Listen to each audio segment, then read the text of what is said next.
Домик в лесу. Автор Александр Бушков. Нам, батальонной разведке, в японском походе пришлось несладко. Я не про бои или лишения. Какие там лишения? Ничего подобного. Просто, как бы это получше сформулировать. В общем, мы там оказались сбоку припека. Черти что и сбоку бантик. На той войне были нужные, необходимые, уважаемые люди. А тут непонятно даже и кто. В бой нас, как и полагается, не посылают. Ну и работы по нашей специальности нет никакой. Нет сплошной линии фронта, так что за линию фронта не ходим. Да и противник совершенно другой, незнакомый и непонятный. Не знаем мы ни его языка, ни знаков различия, вообще ничего. Пару-тройку раз ставилась задача раздобыть языка, но всякий раз отправляли не нас, а группу прикомандированных. Хваткие такие ребята, в пограничных фуражках, японскими словечками щеголяют. Явно провели всю войну на границе. И уж они-то, нужно признать, разбираются в японцах получше нашего.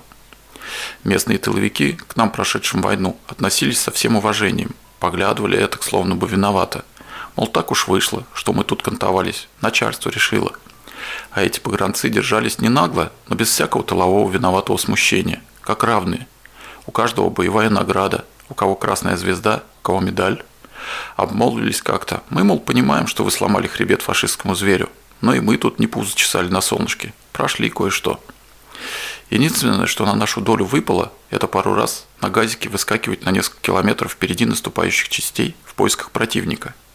Но обстреляли нас однажды, издали, но никого и не царапнуло. Все, сидим как дураки.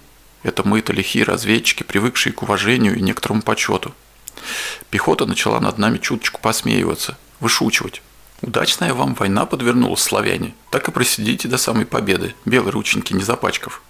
А что им ответить, если никак не подворачивается случай проявить себя во всей красе? Они-то в бою уже бывали, у них все по-прежнему, а мы? Отвернешься и молчишь как пень. Тяжеловато. Приуныли мы, носы повесили. Это ж надо вдруг оказаться в таком положении. Чем торчать без дела, как огородное пугало, сидели бы вовсе в тылу, коли уж от нас нет пользы. Но с уставами не поспоришь. Если уж существует батальонная разведка, должна пребывать в боевых порядках батальона как миленькая. Из-за специфических условий кампании никто не станет приписывать уставы, а наши переживания никого волновать не должны. Вообще мы не гимназистки, чтобы переживать.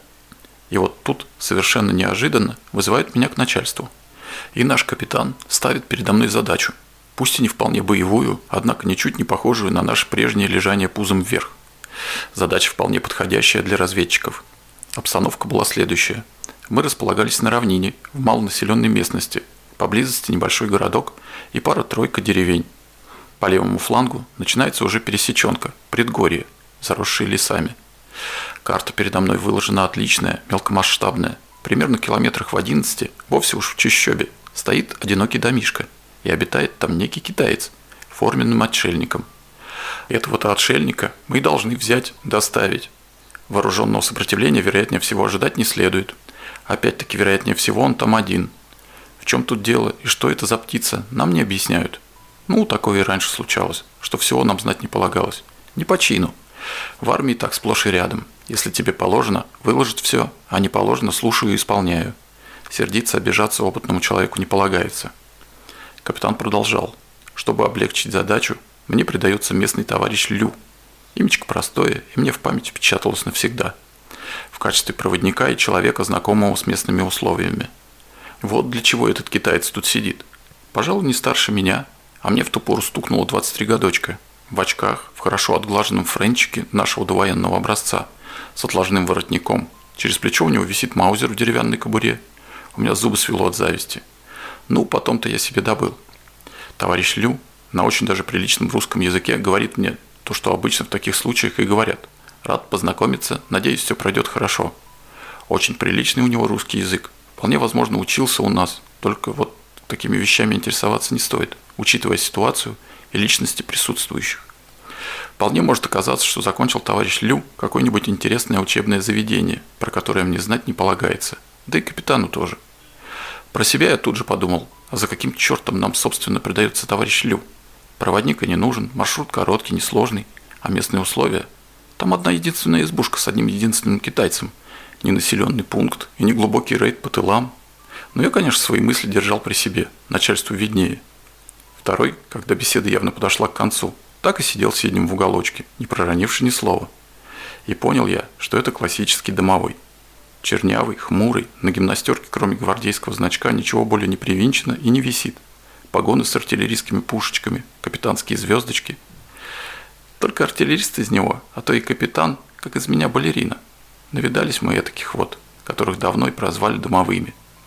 Артиллерийский или пехотный офицер в таких вот беседах участвовать может, чтобы согласовать с ним огневую поддержку и прочие содействия, которые он нам окажет на выходе или входе.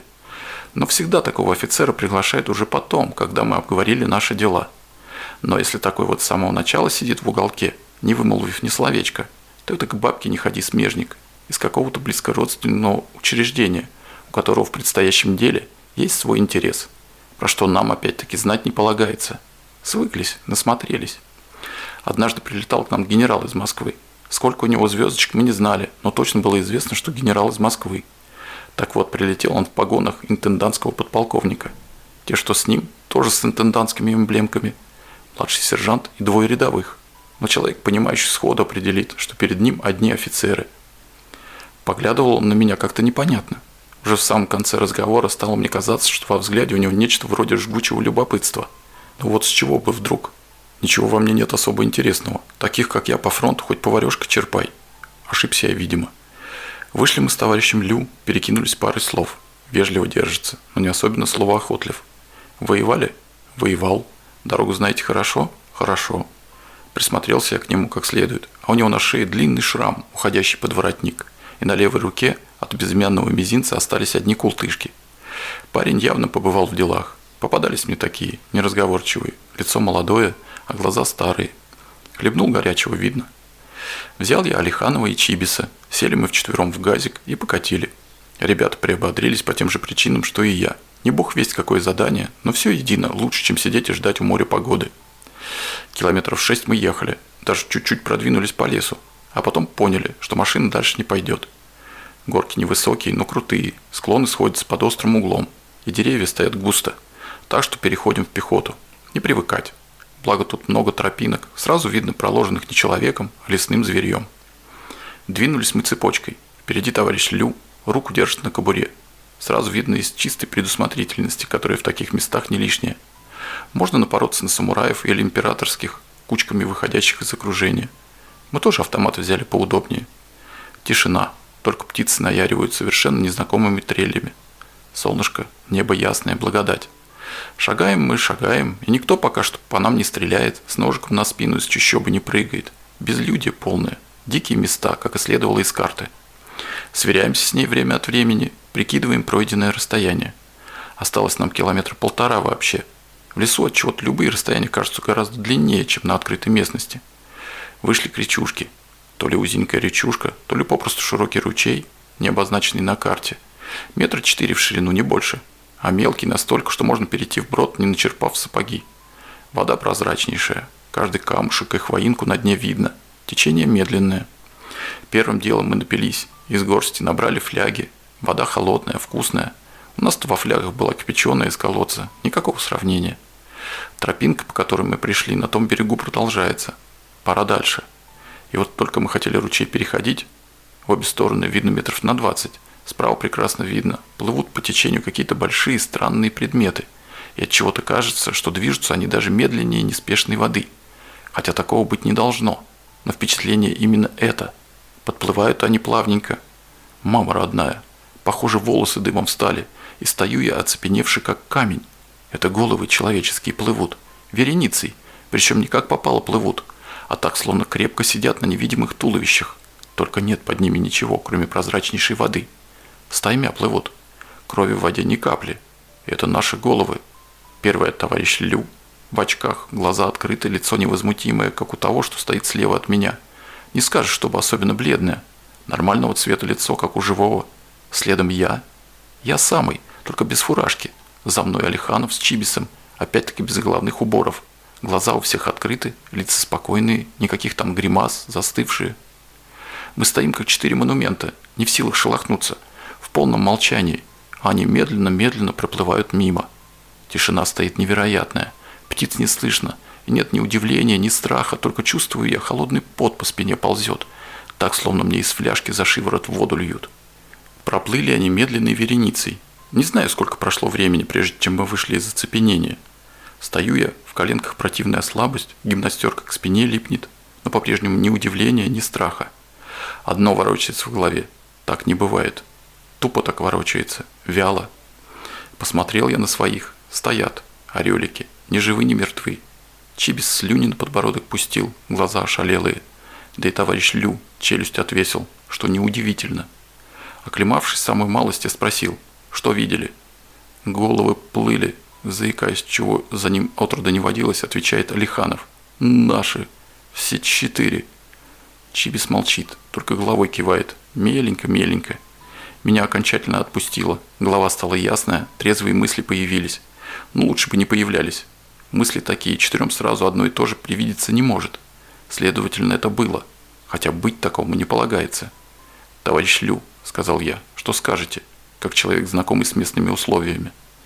Китаец задрал голову, будто норовистый жеребец, губы в ниточку. Изо всех сил пытается придать себе этакую гордую невозмутимость. Но я-то вижу, что и его цыганский пот прошиб не хуже нашего. Были разные дурацкие разговоры, отвечает он наконец. Но образованный человек таким сказкам верить не должен. Только темные суеверные крестьяне могут. А я коммунист. Удивил в самое сердце. Мы тоже поголовно с партбилетами. И что? Я им говорю этаким нейтральным тоном. Но вы же видели. Все мы видели. Он молчит, лицо презлющее, глазки сузились, вовсе уж щелочки. Так ничего не сказал. Вытащил маузер из кобуры и первым пошел вброд с таким видом, словно с того берега по нему должны вот-вот резануть из пулемета. Крепкий парнишечка, с характером. С таким, пожалуй, можно и в разведку. С километра мы прошли, держа оружие на изготовку, без всяких происшествий и дурных чудес. Потом увидели. Справа, совсем недалеко от тропинки, торчит обломанная сосенка, толщиной с бутылочное горлышко и высотой человеку по грудь. Верхушки не видно, один кол остался, и на этом колу торчит зеленая пограничная фуражка, довольно новенькая, не траченная непогодой. Не висит, а медленно вертится вокруг своей оси, неторопливо. Я бы сказал, лениво как-то, равномерно, словно секундная стрелка, но, пожалуй, раза в 3 медленнее. Сам не знаю, от чего так получилось, но на сей раз ни ошеломления, ни даже удивления. Фуражка вертится себе. По сравнению с нашими собственными головами, проплывшими по течению, сущая безделица, если подумать. Это что же получается, думаю. Мы тут не первые, определенно тут до нас уже проходили. А вот вернулись ли? Пересохло у меня во рту. Глотнул из фляжки как следует. Мало помогло. Спрашиваю у Лю. Что там за человек в избушке? Не знаю, говорит он. Теперь даже и не знаю. Болтали всякое. И вдруг, как вскрикнет. Вперед, товарищи! Нельзя поддаваться этому... Сбился, пробормотал что-то по-китайски. Такое впечатление, что выругался. И зашагал вперед с маузером в опущенной руке, чуть ли не парадным шагом. Что тут поделаешь? Двинулись следом, с оружием на изготовку. Хотя уже ясно, с этим автоматом не повоюешь. Настроение у меня не то чтобы мрачное, попросту накрыло нечто вроде тупого равнодушия. Иду и думаю, ну вот тут нам всем и конец. Но ни страха, ни сожаления, ни даже досады, все чувства отсекло. Вышли мы к ложбинке. По дну бежит ручей, совсем уж узенький, кошка перепрыгнет. У ручья домик, небольшой такой, с крылечком в 2 ступеньки, с одним единственным окошечком в каждой стене. Построен из потемневших досок, сразу видно давно. Крыша из дранки, тоже изрядно потемневшей. Доски выглядят аккуратно, одна в одну, похоже, еще и тесаные. Дранка уложена так, что ни единой прорехи не образовалось. Строили по всему видно на совесть, немало лет прошло, но все целехонько. И как-то не выглядит домишко заброшенным и опустевшим. Должен там кто-то жить, такой у него вид. И вот здесь, как рукой сняло все посторонние мысли и чувства. Включилось все прежнее, будто выключателем щелкнули. Прикидываю холодно и рассудочно. В окошечки эти взрослый человек не протиснется. Ребенок малолетний разве что. Перебежками от той вон сосны, от дерева к дереву, можно незаметно зайти с тыла. В другой ситуации не помешало бы гранату засандалить в окно, а уж потом входить. Но приказ у нас недвусмысленный – брать живым. Домишко крохотный, одна единственная граната все внутри разнесет и всех. И пошли вы куда подальше, головы с фуражками. Изо всех сил я цепляюсь за свой прежний мир, знакомый, привычный, без всякой чертовщины. Рванул Алиханов дверь, и ворвались мы внутрь. А в 2 незастекленных окошечках объявились Чибис с товарищем Лю, с оружием на изготовку. Точно, одна единственная комнатка. Очаг, какие мы уже видели. В нем над золой стоит закопченный котел на треноге. Пара сундуков, хорошей выделки. Шкафчик резной, столик низенький, ниже колена. Сидеть за ним можно только на корточках по-китайски. Циновки вокруг. Бедно, но уютно. Смотрю на все это и думаю, это же за сколько километров пришлось переть и доски тесаные, и дранку, мебелишку, настоящим столяром смастеренную. Тут одному ни за что не управишься, при всем китайском трудолюбии. Но все это мне пришло в голову потом. А тогда я первым делом кинулся к человеку, что лежал в углу. Не связан, лежит на спине, руки вдоль тела вытянул. И определенно живой. Бормочет что-то. Здоровенный такой парняга, с пограничными погонами, без головного убора. Старшина лет на несколько меня старше. Конопатый такой. Ранений на нем не видно. Глаза открыты. Целеханик, но словно бы не в себе. Уставился в потолок, бормочет и бормочет. Причем чрезвычайно похоже, что не просто бормочет, а скорее уж мурлычет себе под нос песенку. Я даже мотив узнаю без труда. Мы красные кавалеристы, и про нас былинники речистые ведут рассказ.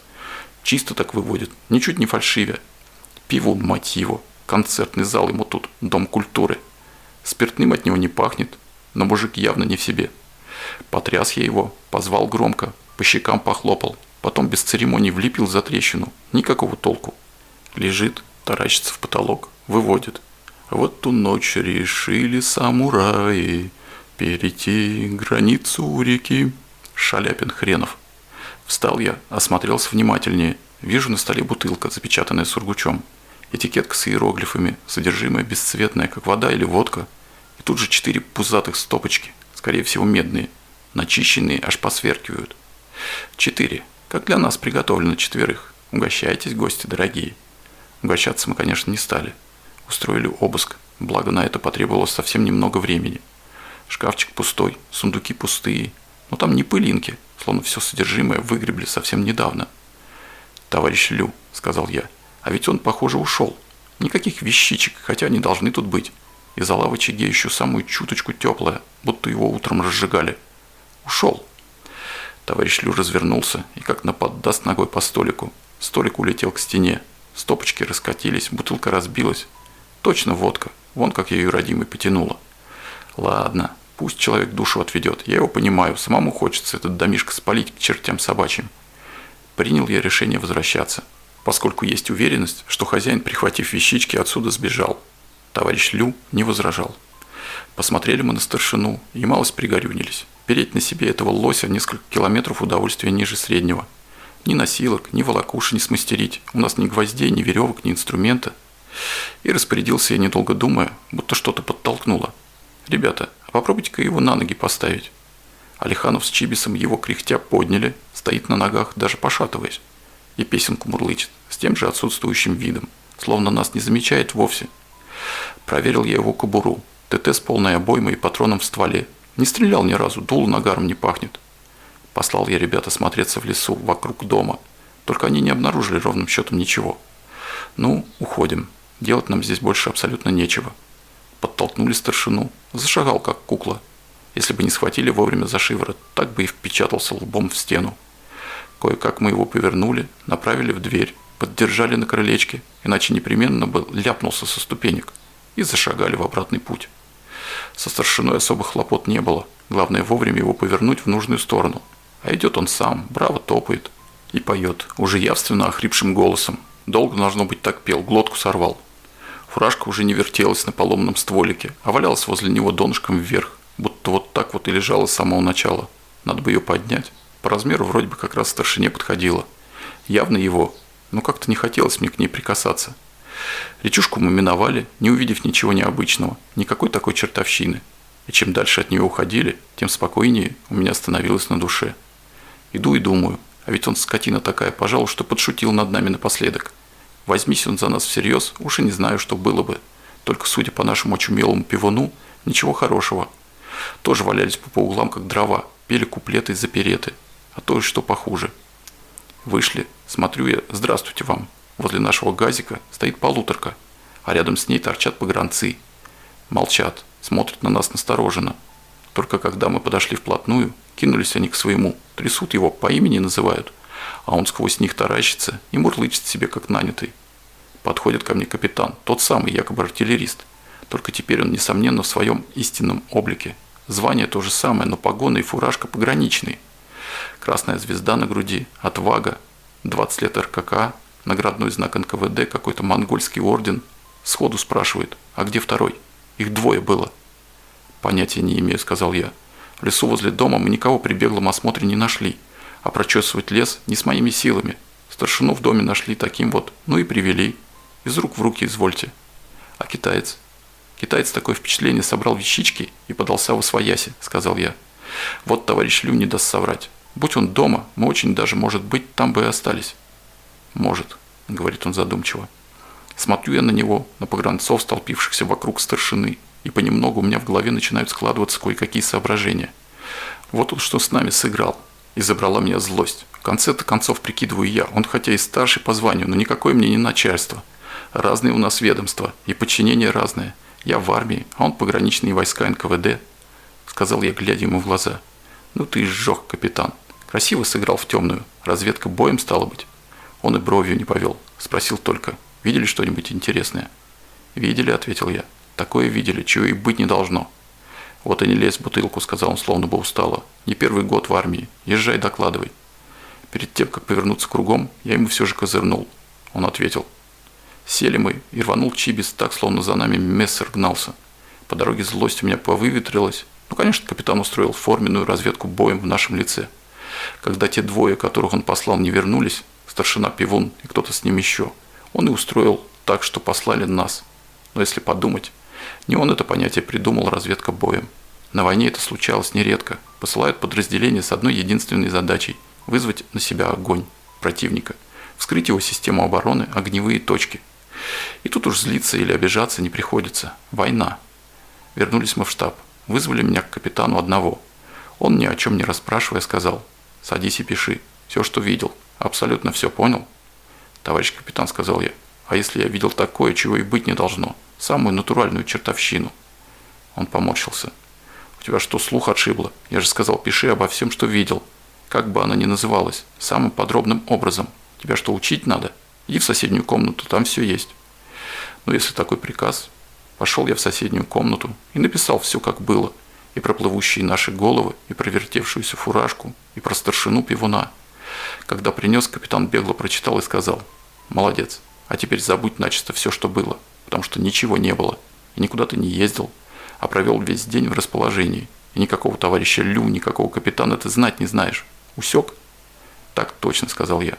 «Разрешите идти?» Он разрешил. Я и пошел. Товарищ Лю куда-то пропал, никогда больше я его не видел. Алиханова и Чибиса капитан вызывал по одному. И поскольку мы между собой больше словечком об этом не заикнулись, они, несомненно, получили тот же приказ. Такая вот история.